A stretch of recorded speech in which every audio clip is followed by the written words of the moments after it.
گفتگو سن رہے ہیں ڈاکٹر طارق ہاشمی کی. پروگرام کا نام ہے روشن ستارے ادب رنگ. جی ڈاکٹر طارق ہاشمی صاحب، ہم ڈیرہ اسماعیل خان میں ابھی موجود تھے آپ کی گفتگو کے حوالے سے، وہیں سے گفتگو شروع کرتے ہیں. دیکھیے، جس طرح غالب دلی میں رہے مگر آگرہ کو بھول نہیں پائے، تو میں لاہور رہا، پشاور رہا، اب فیصل آباد ہوں، لیکن جو اپنی مٹی ہے وہ بہرحال یاد تو آتی ہے. میں سمجھتا ہوں وہاں بہت ایک زرخیز ادبی ماحول ہے. احمد فراز کہا کرتے تھے کہ صوبہ سرحد، یعنی اس وقت تو صوبہ سرحد تھا، صوبہ سرحد کا اگر کوئی ادبی دارالحکومت ہے تو وہ ڈیرہ اسماعیل خان ہے. بہت خوب. کیونکہ دیکھیں، غلام محمد قاصر جیسے شاعر ڈیرہ اسماعیل خان سے ابھرے. پھر ایک نسل جس کا میں نے نام لیا، شہاب صفدر، طاہر شیرازی، ایک اور نام سید محمد علی شاہ کا ہے. وہ بہت زیادہ محفلوں میں نہیں آتے، لیکن وہ بہت اچھے ادب کے استاد ہیں، شعر بھی کہتے ہیں. ڈیرہ اسماعیل خان کے ادب پر انہوں نے ایک تنقیدی کام بھی کیا ہے. اس سے پہلے بھی یعنی صوبہ سرحد میں لاہور سے حلقہ ارباب ذوق کے لیے اگر کسی نے سب سے پہلے اپروول لی تو ڈیرہ اسماعیل خان نے لی. اچھا، تو یہ ایک حلقہ ارباب ذوق کے ڈیرہ اسماعیل خان کام کر رہا ہے. ہاں، یہ کب سے؟ یہ بات ہے ارلی 60s کی. ارلی 60s کی ڈیرہ اسماعیل خان میں ارلی 60 کا حلقہ ارباب ذوق کام کر رہا ہے. یہ الگ بات کے بعد ازاں وہ زیادہ متحرک نہیں رہا، اور ایک اور تنظیم حلقہ ارباب قلم جو ہے وہ زیادہ متحرک رہی. تو بات ڈیرے کی چلیے تو میں ایک شعر آپ کو سناتا ہوں ڈیرہ کے ایک شاعر کا، جی جی، جو مجھے ڈیرہ اور لائل پور سے جوڑتا ہے. واہ واہ واہ واہ. عبداللہ یزدانی ہمارے ایک شاعر ہیں. بلکہ میں تو اب کہا کرتا ہوں آپ کو، آپ مکمل طور پر لال پوری. میں مکمل طور پر لائل پوری ہوں، جگتوں کی حد تک. واہ واہ واہ. جگتوں تک، واہ واہ. تدریس سے لے کر جگتوں تک جو ہے میں اپنے آپ کو بالکل. دیکھیے، آپ جس شہر میں رہتے ہیں نا، تو وہ شہر آپ کی پہچان بنتا ہے.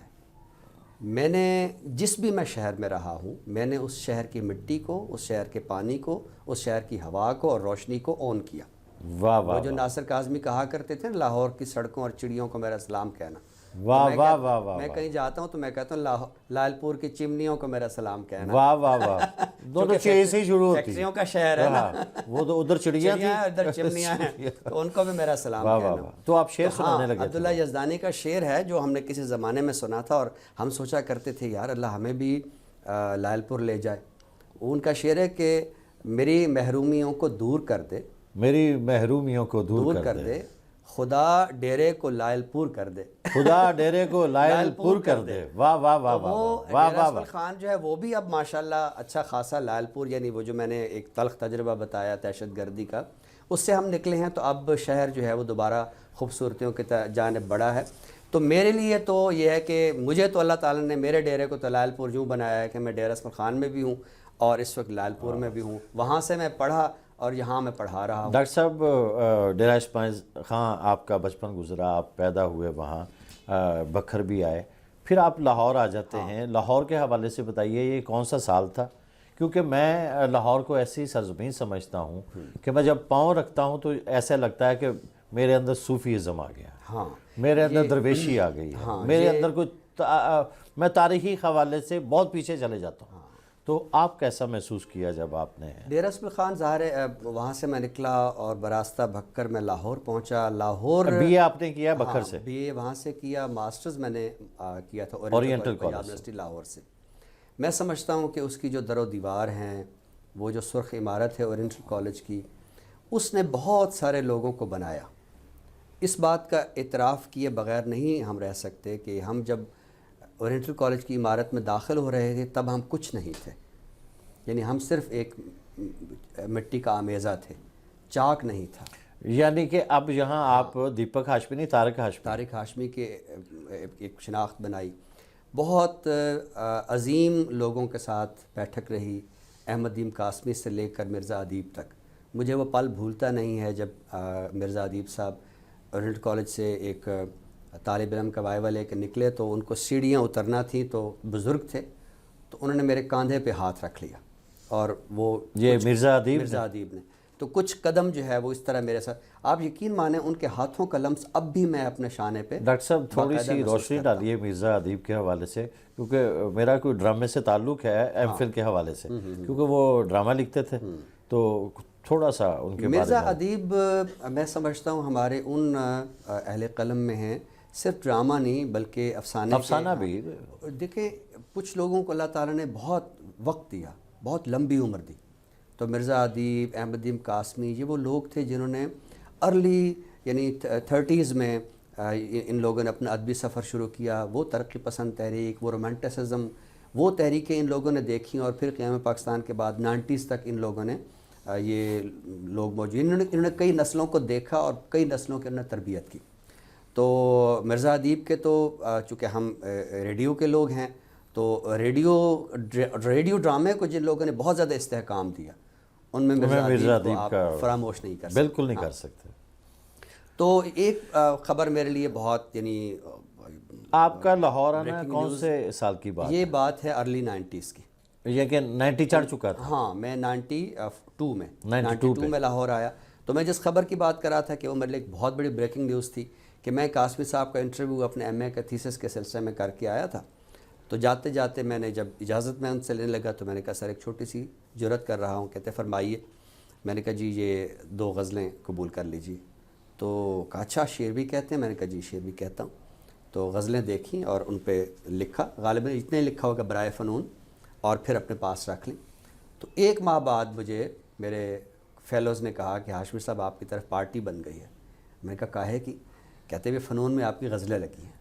تو یہ ایک بہت بڑی خبر تھی میرے لیے کہ میری غزلیں جو ہے وہ فنون میں، یعنی کہ ابھی ان کا انٹرویو نہیں چھپا تھا، آپ کی غزلیں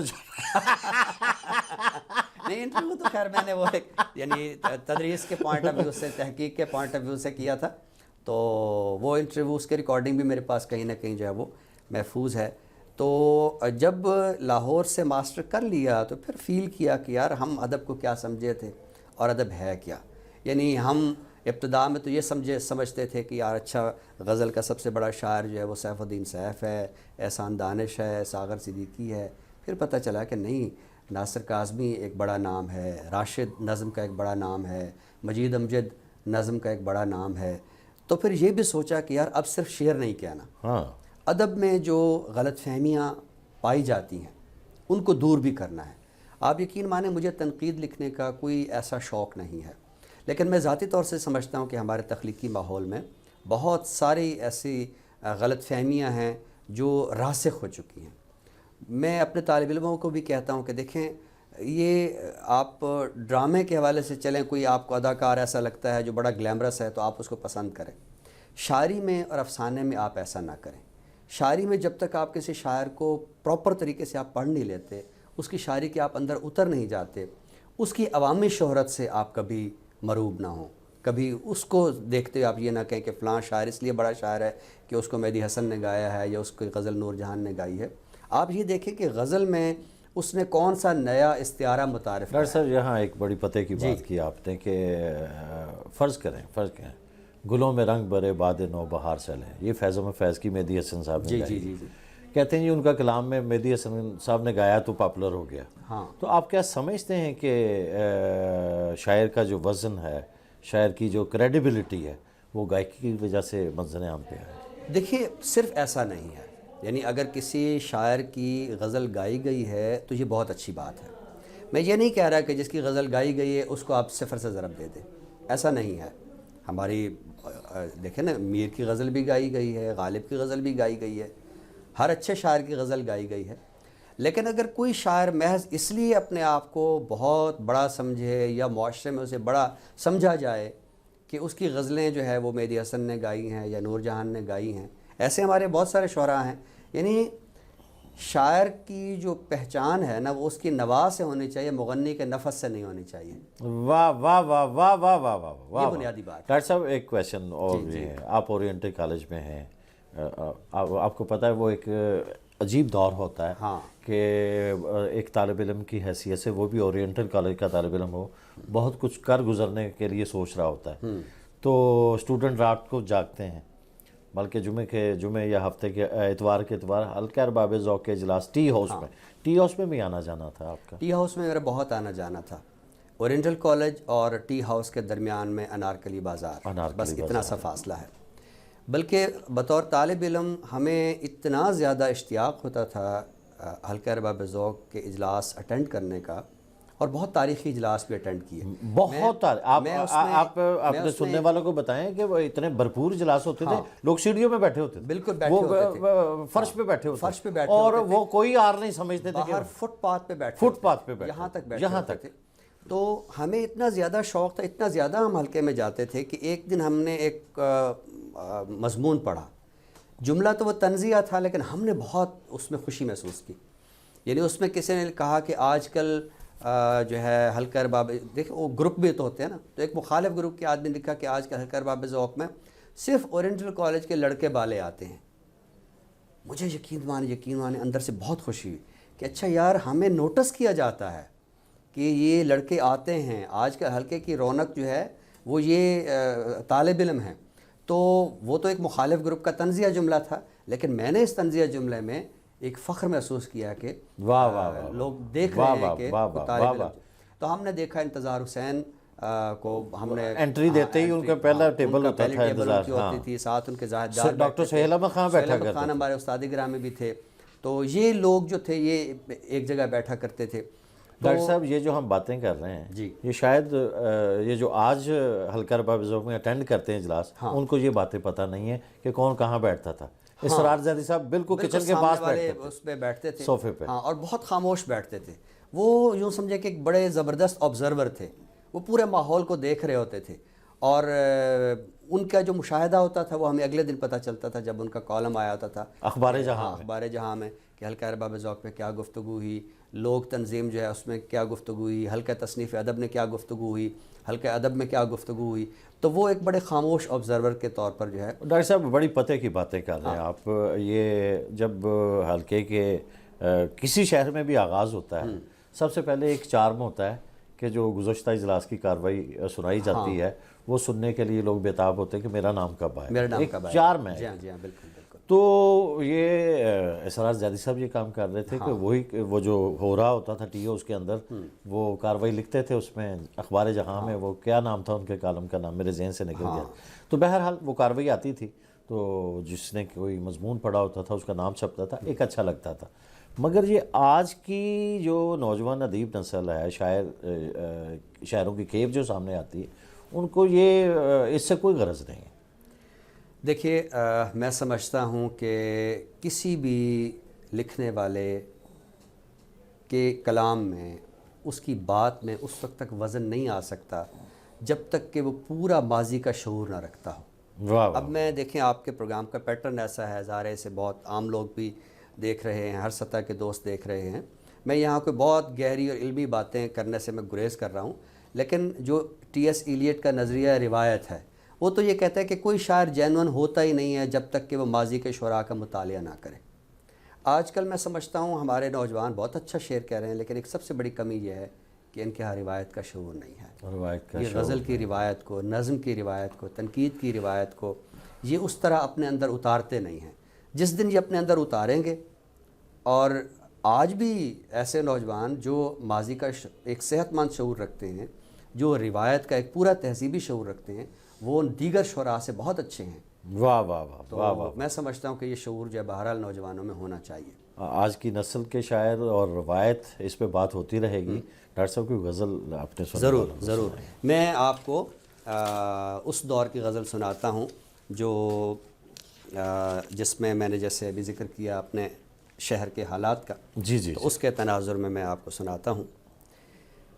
میری بستی کے سنتے ہو کیا حالات پرندو، واہ واہ واہ واہ واہ، میری بستی کے سنتے ہو کیا حالات پرندو، اپنی سناؤ ہرے بنوں کی کوئی بات پرندو، واہ واہ واہ واہ، اپنی سناؤ ہرے بنوں کی کوئی بات پرندو، تم ہو خوش قسمت کہ تمہارے بالوں پر ہیں سلامت، واہ واہ واہ واہ واہ، تم ہو خوش قسمت کہ تمہارے بالوں پر ہیں سلامت، دیکھو میرے کٹے ہوئے ہیں دونوں ہاتھ پرندوں، واہ واہ واہ واہ واہ واہ، دیکھو میرے کٹے ہوئے ہیں دونوں ہاتھ پرندوں، کسے خبر ہے ڈار سے دوری کا غم کیا ہوتا ہے، واہ واہ، کسے خبر ہے ڈار ڈار سے دوری کا غم کیا ہوتا ہے، تم ہی سمجھ سکتے ہو میری کیفیات پرندوں۔ واہ واہ واہ، یہ آپ پہ بھی لاگو ہے، آپ ہجرت کر کے آئے پوری ہوئے۔ ایک حالات جو میری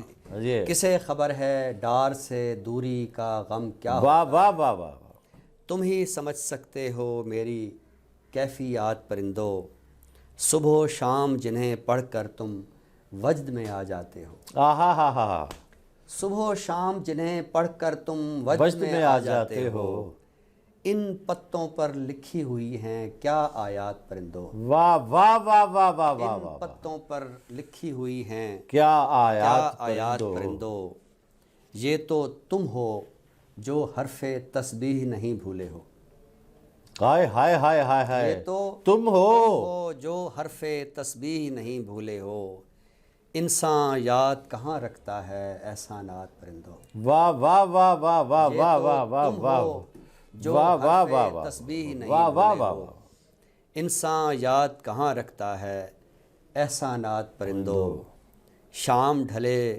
جب شاخ شجر پر آ ملتے ہو سارے، واہ واہ واہ واہ، شام ڈھلے جب شاخ شجر پر آ ملتے ہو سارے، کیا ہوتے ہیں بزم سخن کے موضوعات، ہائے ہائے ہائے ہائے ہائے ہائے ہائے، شام ڈھلے جب واہ شاخ واہ واہ واہ شجر واہ، پر آ ملتے واہ ہو واہ سارے، واہ واہ واہ، کیا ہوتے ہیں بزم سخن کے موضوعات پرندوں، ہم بھی ایسی بات کہیں اور شعر امر ہو جائیں، ہائے ہائے ہائے ہائے ہائے، ہم بھی ایسی بات کہیں اور شعر امر ہو جائیں، کیا ہیں تمہاری طرز غزل کے میلانات پرندوں، واہ واہ واہ واہ واہ واہ، ہم بھی واہ ایسی واہ واہ بات واہ کہیں واہ واہ واہ، اور شعر امر ہو جائیں، کیا ہیں تمہاری طرز غزل کے میلانات پرندوں، میری بستی کے سنتے ہو کیا حالات پرندوں، واہ واہ واہ واہ واہ، اپنی سناؤ واہ واہ ہرے واہ بنوں واہ کی واہ واہ واہ واہ، کوئی بات پرندوں۔ کیا بات ہے کہ ڈاکٹر صاحب کیا پرندوں کی ردیف لا کے آپ نے پرندوں سے مکالمہ کیا، خدا کی قسم مزہ آ گیا،